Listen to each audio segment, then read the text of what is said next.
வணக்கம். தினமும் ஒரு ஆன்மீக தகவல். இன்னைக்கு நம்ம பார்க்க போகிற தகவல் எதை பற்றி அப்படின்னா பஞ்சகாவியம். பஞ்சகாவியம் பற்றி. பஞ்சகாவியம் எதிலிருந்து கிடைக்கிறது? பசுவிலிருந்து கிடைக்கிறது.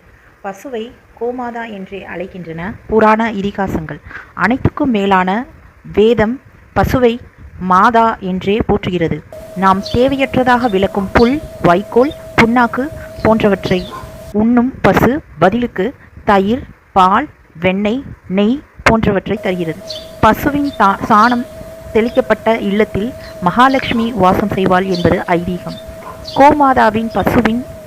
கோமாதாவான பசுவின் சாணமும் சிறுநீரும் கிருமிகளை நாசம் செய்யும் தன்மை உடையவை என்று விஞ்ஞானமும் கூறுகிறது.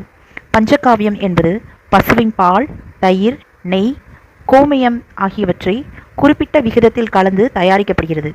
உடலின் புற தூய்மை செய்வது நீர், அகத்தினை தூய்மையாக்குவது பஞ்சகாவியம் என்கின்றன புராணங்கள். வேத மந்திரங்கள் கூறி நடத்தப்படும் சில வழிபாட்டு சடங்குகளில் கூட பஞ்சகாவியம் பயன்பாடு முக்கியமானது.